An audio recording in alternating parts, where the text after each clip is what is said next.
Hey, you're not Hikaru, are you? What? I thought you couldn't tell. Don't tell a soul. I'm begging you. Tell me if you've heard this one before. This kid's name is Hikaru. Hikaru's a middle school kid who travels up an isolated mountain to do something, and he comes back not quite the same. Something just feels a little off about him. He still looks like Hikaru, he still sounds like Hikaru, but this is not Hikaru. And his friend Yoshiki here finally figured it out. Hikaru is now begging Yoshiki not to keep his mouth shut, but to not force Hikaru to kill him. This is the summer Hikaru died. There is a ton of weird stuff in this manga. A seemingly peaceful town with a dark past, spirits walking among the living, body horror, human sacrifices, and so many choices that each character makes that sends them barreling faster and faster towards destruction. There is a lot here to go through, and I'll take you every step of the way. You might think you can already guess what's going on, but things go a lot deeper than you think. And the deeper you go, the more questions you have. Like, if that's not Hikaru, then what is he? What is this town hiding?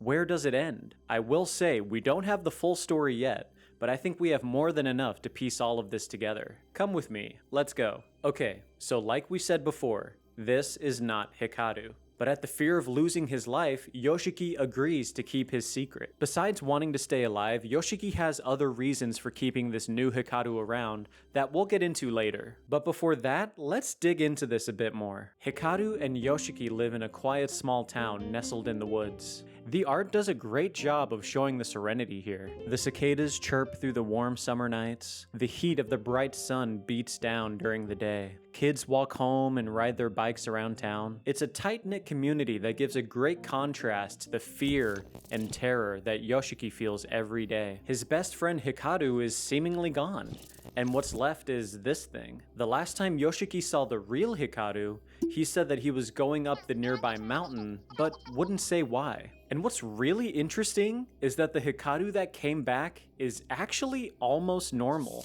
He cries at sad movies, he likes eating tasty food, he likes hanging out with Yoshiki, like, a lot. He really likes Yoshiki. He likes him so damn much. Yeah, okay. Oy, oy. And none of Hikaru's friends actually notice that he's different. I mean, most of them don't notice. They just think he's changed a little bit differently. They don't know what's really going on inside him. Not even Yoshiki does. And neither does Hikaru. Even he doesn't understand what he is. He just knows two things. He really likes Yoshiki, and he really likes to eat.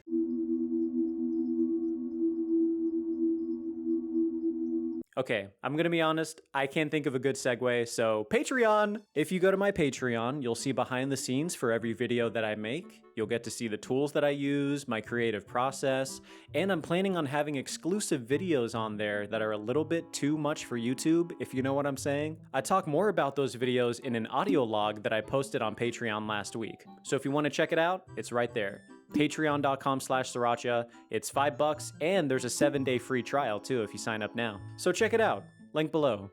Thank you. This manga feels pretty intense. It's a slow burn where tension is built through these interactions between Hikaru and Yoshiki. Pretty soon the cracks start to form and the natural balance of things just feels off. So ever since Hikaru's come to town, there have been these strange beings that have appeared out of nowhere. These are called impurities. They kind of look like people, but more like pieces or fragments of people. A tuft of hair in the shower that splats against the foggy glass. A man that looks just too strange to be human. These impurities start coming after Yoshiki, and Hikaru just gobbles them up like he's a 2-year-old eating the tokens at a Chuck E. Cheese. And Hikaru actually gives Yoshiki some defense against the monster by letting him touch his insides. Child, Put your hand in the chest hole. In case you haven't noticed by now, this manga loves body horror. But the main meat of this story is Hikaru and Yoshiki. There are so many different elements of their relationship that it can be a little hard to keep track of. From what I've seen, Yoshiki clearly fears Hikaru, especially after seeing what he can do. But at the same time, he also prefers having him around, both for protection from the monsters, but also because he's Hikaru. He looks just like the Hikaru that used to be Yoshiki's best friend, the person he probably had feelings for. And I think keeping this new Hikaru around keeps him from having to mourn the old Hikaru. I think Yoshiki isn't ready to accept the loss of his best friend. And this twisted acceptance is one of the choices that sends them down a path of no return. Remember when I said that most of Hikaru's friends can't tell that he's different? Well, this girl can. Her name is Asako. She's actually sensitive to impurities and whatever Hikaru is. She's felt something was a little different with Hikaru ever since he came back from the mountain, but she wasn't quite sure what it was. So she just asks him, "Just who exactly are you?" I can't deal with this. How does she know? I have to stop her. I have to stop her. I have to stop her. I have to stop her. I have to stop her. I have to stop her. Here's an important detail about Hikaru. To him, life and death are the same. Asako turns out to be fine, but this is exactly what Yoshiki was afraid of. Okay, so a ton of stuff has happened so far, but we're still just scratching the surface. Let's get down to it. What is Hikaru? To figure that out, we have to learn more about the history of the town and why the old Hikaru went up to the mountain in the first place. It's a little complicated, so just stick with me, okay? This is going to be spoiler central, so if you want to read the book for yourself, you can scan this code to get it on Amazon, or there's a link in the description to get it too. It is an affiliate link, so I would make a little money off of that. So if you want to do that to support me, I would greatly appreciate it. And if you don't, that's totally fine too. But spoiler alert here, okay? Let's begin. So, the town Hikaru and the gang live in has a long, bloody history. Their families have been there for generations, and in the olden days, the people in town really struggled to get by. The land was hard to work, and food was hard to come by. Over time, this legend spread about a being on the mountain that could grant a wish in exchange for a sacrifice, a human head. People in this village would offer up a human's head as sacrifice and try to wish for something that they wanted, like a plentiful harvest or a feast for the whole village. This being that granted wishes would come to be named Lord Brain Snatcher. I know, that's a cool name, right? I'm simplifying here, but Hikaru's family was the ones that were in charge of bringing the human head up the mountain to give to Lord Brain Snatcher. Hikaru's dad passed right before the story started, so Hikaru himself was forced to go up the mountain and bring the head. The old Hikaru died up there on the mountain, and his final wish was for Yoshiki to not be left alone. And the new Hikaru came back in his body. So that's the new Hikaru. Mystery solved, right? No, okay, I missed something. There's one little detail still. This guy here is Tanaka. Tanaka knows way more about this stuff than we do.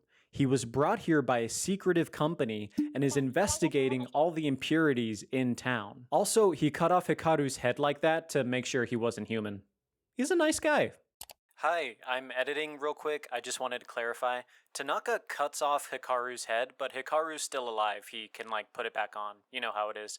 But, yeah, that's it. Back to the video. Love you. He's been doing some digging, and he drops a bombshell. Hikaru is not Lord Brain Snatcher. There never was a Lord Brain Snatcher.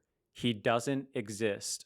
Okay, so I know that's confusing, but stick with me here, okay? So in the old days, the villagers would bring a human head up the mountain as an offer to make a wish, right? Back then, they would put the head in a hole that they found. It turns out that people were putting their sacrifices into a hole that leads to the other side. It leads to the spirit world. The hole wasn't linked to a Lord Brain Snatcher.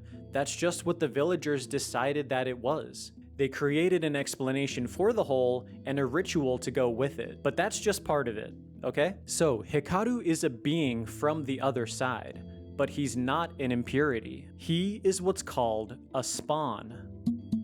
A spawn is a rare immortal being that feeds on souls and can grant wishes to humans. That's why Hikaru eats impurities and wants to eat people. So these impurities are just souls in a different form. Is that starting to make sense a little bit? I know this is a lot. So, Hikaru the spawn and the hole to the spirit world are two different things. The villagers just thought they were linked and created this legend of a god on the mountain called Lord Brain Snatcher. But in reality, the two had almost nothing to do with each other. When Hikaru was a spawn, he would eat the impurities that came out of this hole, which would keep the spirits from getting into town, which kept them protected. But it's not like he was doing that on purpose. Man was just hungry. But since Hikaru has been away from the hole, more and more spirits are coming out and terrorizing the town. And Tanaka tells Hikaru that he and the gang need to go close those holes to protect the town. So that's what they set out to do. Close the spirit holes. And that's where the story is at right now. New chapters come out every now and then, and I feel like things are going to keep going for a while. We finally know what Hikaru is, we know what's going on, we know the history of the town, but I think the author still has a few tricks up their sleeve. As a quick side note, I think this confusion with Lord Brain Snatcher and the Spirit Hole is meant to be a commentary on how folklore develops, and that's honestly pretty cool, even if it does come across a little confusing. So I know that was a lot, but thank you for sticking with me. That's all I have for you today. Thank you very much for watching. If you want to get the book, you can scan this QR code, or you can go to the link in the description. That would help me out, so thank you very much. If you don't want to do that, that's totally fine too. If you like the body horror that was in this manga, you'd probably like this manga I talked about, where people turn into plants. There's plenty of body horror there. You can also check out my Patreon for more juicy stuff. That's patreon.com/sriracha. Link below. Thanks, guys. See you later. My invitation was supposed to be perfect.